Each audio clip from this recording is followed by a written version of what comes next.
Selamat siang teman-teman. Pada siang hari ini kami dari kelompok 3 akan mempresentasikan hasil diskusi kami yang berjudul Cloud Infrastructure Mechanism. Namun, sebelum kami memulai presentasi pada pertemuan kali ini, perkenankanlah kami untuk memperkenalkan diri kami terlebih dahulu. Yang pertama ada Suci Rizky Isdihar dengan NIM 80-2021-0006. Yang kedua ada Yosefina Venus dengan NIM 80-2021-0085.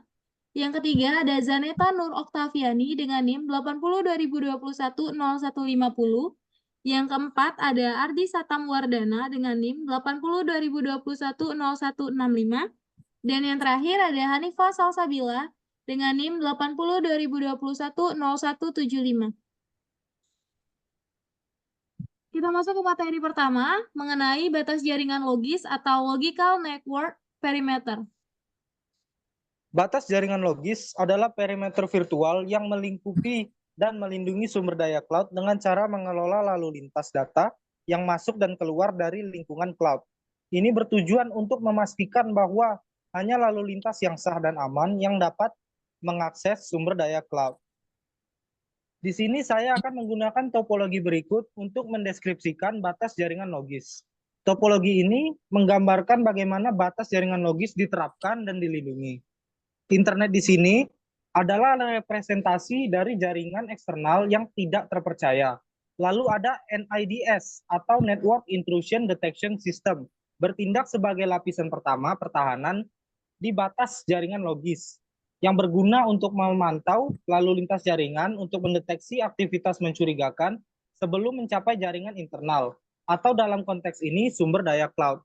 Lalu ada firewall yang menyaring dan mengendalikan lalu lintas masuk dan keluar berdasarkan kebijakan keamanan dan menentukan batas jaringan logis antar internet dan sumber daya cloud. NIDS dan firewall ini memiliki peran yang sangat penting dalam mendeteksi dan mencegah ancaman dari jaringan eksternal. Selain itu, kita juga bisa menggunakan VPN sebagai keamanan tambahan. Lalu ada switch. Switch digunakan untuk menghubungkan beberapa perangkat dalam jaringan internal dan mendistribusikan lalu lintas yang telah difilter ke perangkat yang sesuai. Kita masuk komponen utama. Yang pertama ada firewall. Jadi firewall itu adalah sistem keamanan jaringan yang memantau dan mengontrol lalu lintas jaringan berdasarkan aturan keamanan yang telah ditetapkan. Fungsinya untuk menghalangi akses yang tidak sah dengan memeriksa data yang masuk dan keluar dari jaringan untuk memastikan bahwa lalu lintas tersebut memenuhi kebijakan keamanan. Manfaat firewall meningkatkan keamanan jaringan dengan mengidentifikasi dan memblokir potensi ancaman seperti malware, serangan peretas, dan aktivitas berbahaya lainnya. Masuk ke VPN. VPN itu seringkali disebut dengan Virtual Private Network. VPN adalah teknologi yang membuat koneksi aman dan terenkripsi melalui jaringan publik seperti internet. Fungsinya menyediakan saluran komunikasi yang aman bagi pengguna jarak jauh untuk mengakses jaringan perusahaan seolah-olah mereka berada di lokasi fisik yang sama. Manfaat VPN melindungi data yang dikirimkan melalui internet dari penyadapan dan pencurian dengan mengenkripsi data tersebut, sehingga memastikan privasi dan integritas data. IDS atau IPS. IDS adalah sistem yang memantau jaringan untuk mendeteksi aktivitas mencurigakan dan ancaman potensial. IPS adalah sistem yang tidak hanya mendeteksi tetapi juga mencegah ancaman tersebut. Fungsi IDS atau IPS memantau lalu lintas jaringan secara real-time untuk mendeteksi pola atau aktivitas yang menunjukkan adanya serangan atau pelanggaran keamanan, serta mengambil tindakan untuk mencegahnya. Manfaat IDS atau IPS membantu menjaga keamanan jaringan dengan cara aktif mendeteksi dan merespon ancaman keamanan sebelum mereka dapat menyebabkan kerusakan. Kita masuk ke keuntungan. Baik, adapun keuntungannya yang pertama yaitu keamanan yang lebih baik, melindungi data dan sumber daya dari akses yang tidak sah, dan ancaman dengan menggunakan berbagai mekanisme keamanan yang bekerja bersama. Yang kedua, kontrol lalu lintas yang efisien, mengelola dan mengatur aliran data dengan lebih baik melalui kebijakan dan aturan yang diterapkan pada firewall dan VPN. Yang ketiga, segregasi jaringan. Membagi jaringan menjadi segmen-segmen yang lebih kecil untuk mengisolasi dan melindungi segmen-segmen yang berbeda, sehingga meningkatkan keamanan dan pengelolaan. Kita masuk ke pembahasan yang kedua, server virtual atau virtual server. Server virtual adalah mesin virtual yang berjalan pada server fisik, yang menyediakan sumber daya komputasi seperti CPU, memori, dan penyimpanan yang dapat diakses dan digunakan seperti server fisik. Berikut adalah contoh topologi dari server virtual. Di sini ada server fisik atau physical server. Server fisik ini menjalankan beberapa virtual machine atau VM yang memungkinkan pengguna sumber daya yang efisien. Server virtual ini lalu menyediakan lingkungan terisolasi untuk menjalankan OS atau operating system. Sedangkan sistem operasi atau operating system ini mengelola sumber daya dan menjalankan aplikasi yang diinginkan. Fitur utama. Yang pertama ada skalabilitas. Skalabilitas adalah kemampuan untuk menambah atau mengurangi sumber daya komputasi berdasarkan permintaan. Manfaatnya memungkinkan penyesuaian cepat terhadap perubahan beban kerja tanpa perlu investasi besar dalam perangkat keras. Yang kedua ada isolasi.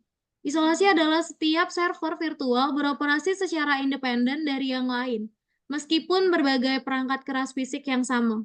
Manfaatnya meningkatkan keamanan dan stabilitas dengan memastikan bahwa masalah pada satu server virtual tidak mempengaruhi yang lain. Yang ketiga, efektivitas biaya. Efektivitas biaya adalah pengurangan biaya perangkat keras dan operasional dengan memanfaatkan virtualisasi untuk mengoptimalkan penggunaan sumber daya fisik. Manfaatnya, menurunkan biaya total kepemilikan atau TCO dan memungkinkan penggunaan sumber daya yang lebih efisien. Kita masuk ke contoh. Di contoh ini ada 3 contoh, yaitu yang pertama ada Amazon EC2, yaitu layanan komputasi awan yang menyediakan server virtual yang dapat diskalakan dengan mudah. Lalu yang kedua ada Google Compute Engine, yang artinya dia layanan infrastruktur sebagai layanan IaaS yang menawarkan mesin virtual yang berjalan di pusat data Google. Lalu yang ketiga ada Microsoft Azure Virtual Machine. Dia menyediakan berbagai ukuran dan jenis mesin virtual yang dapat disesuaikan dengan kebutuhan aplikasi. Keuntungan. Biaya operasional yang lebih rendah, mengurangi kebutuhan untuk perangkat keras fisik dan ruang data center. Yang kedua ada fleksibilitas dalam manajemen sumber daya, memungkinkan penambahan atau pengurangan sumber daya dengan cepat sesuai kebutuhan. Yang terakhir ada penggunaan infrastruktur yang lebih efisien, mengoptimalkan penggunaan perangkat keras fisik dengan menjalankan beberapa server virtual pada satu server fisik. Kita masuk ke perangkat penyimpanan awan atau cloud storage device.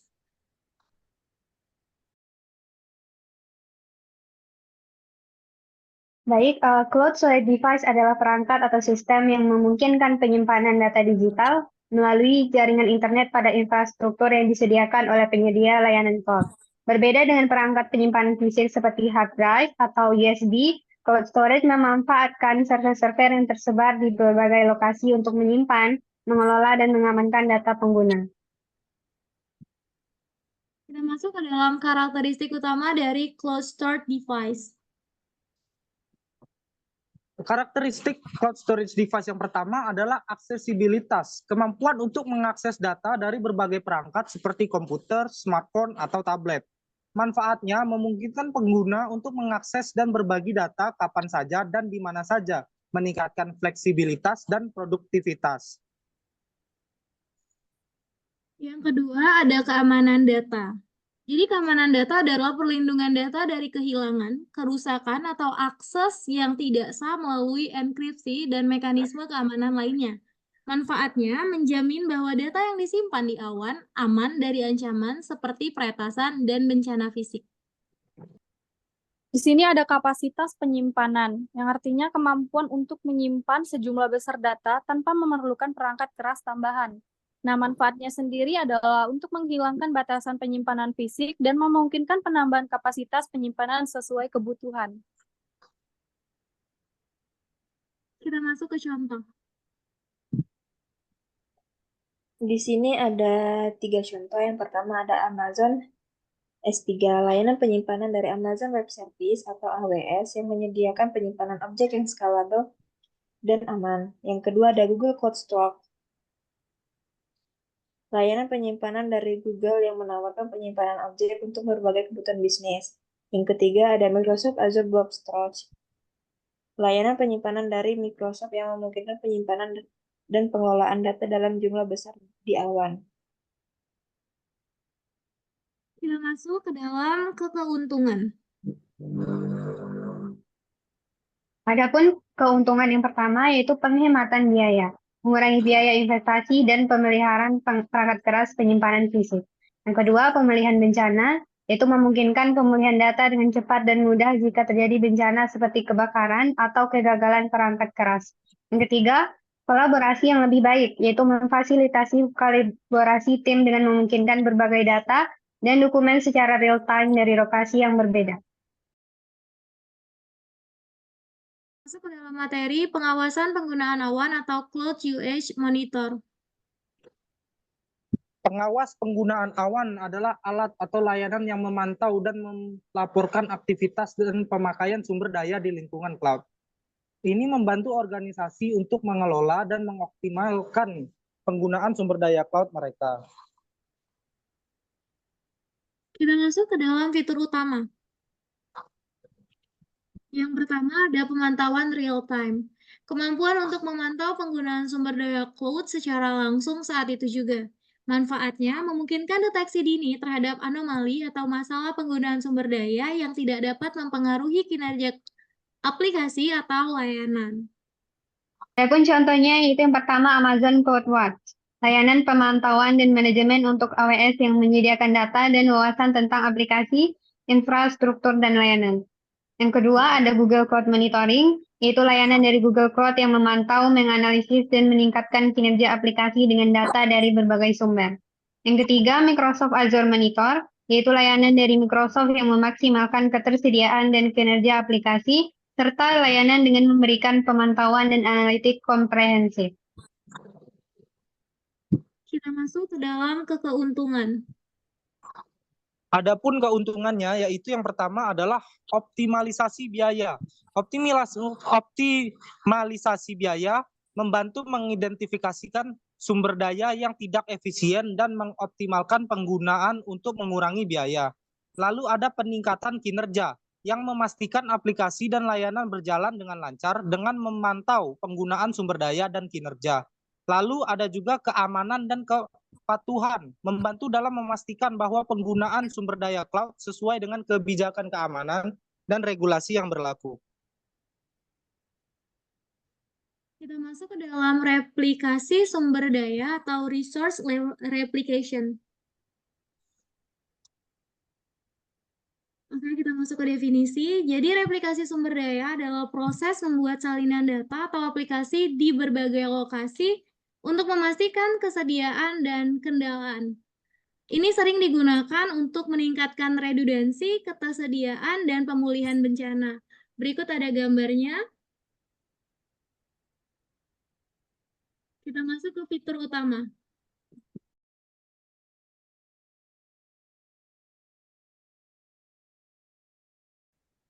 Di fitur utama ada redundasi, yaitu menyediakan cadangan sumber daya untuk memastikan bahwa layanan tetap berjalan meskipun terjadi kegagalan pada satu titik.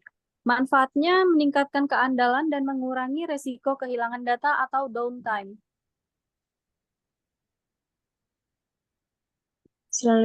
Selanjutnya ada pemulihan bencana, memastikan data dan aplikasi dapat dipulihkan dengan cepat setelah bencana seperti kegagalan perangkat keras atau serangan siber.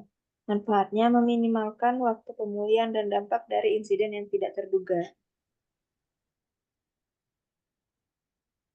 Selanjutnya yaitu skalabilitas global, yaitu memungkinkan distribusi data dan aplikasi ke berbagai lokasi geografis untuk melayani pengguna di seluruh dunia dengan latensi yang rendah.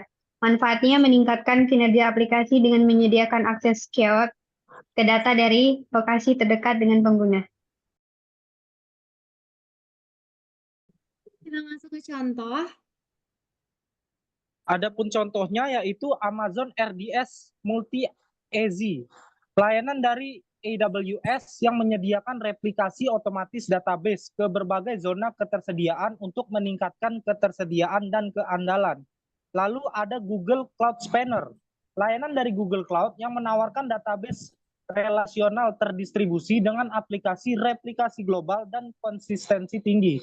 Lalu ada Microsoft Azure Geo Redundant Storage, layanan dari Microsoft Azure yang secara otomatis mereplikasi data ke lokasi sekunder yang jauh untuk meningkatkan ketahanan data. Kita masuk ke dalam materi keuntungan. Yang pertama ada ketahanan data.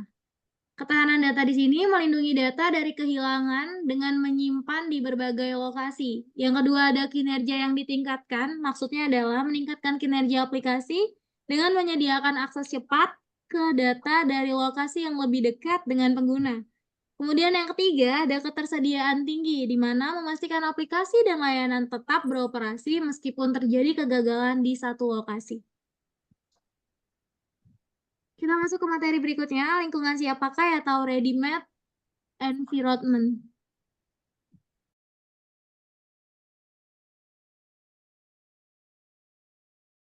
Ini lingkungan siap pakai adalah lingkungan yang telah dikonfigurasikan sebelumnya dan siap digunakan untuk tujuan tertentu, seperti pengembangan, pengujian, atau produksi.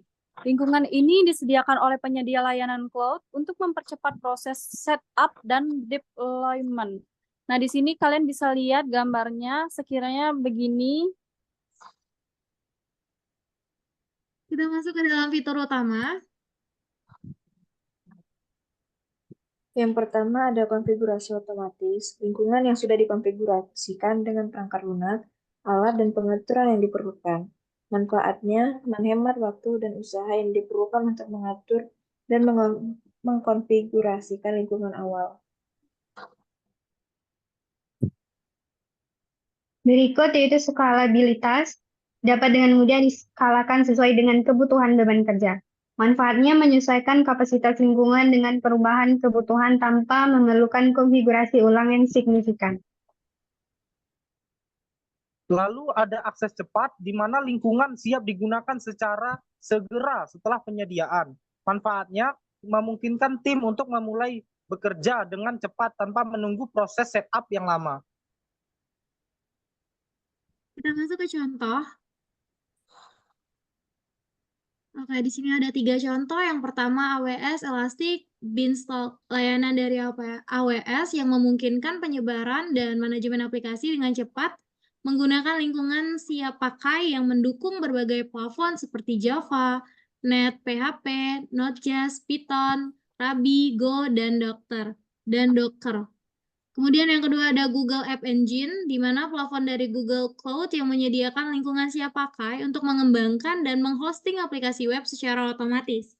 Dan yang terakhir ada Microsoft Azure DevTest Labs, di mana layanan dari Microsoft Azure yang menyediakan lingkungan yang siap pakai untuk mengembangkan pengujian, memungkinkan tim untuk menciptakan lingkungan virtual secara cepat dan mudah. Kita masuk ke keuntungan.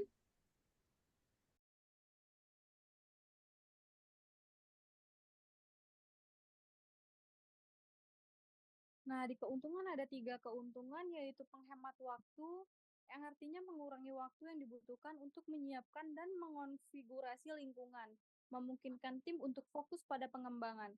Lalu yang kedua ada biaya efektif, yaitu artinya menghindari biaya overhead yang terkait dengan pengelolaan dan pemeliharaan infrastruktur fisik dan perangkat lunak.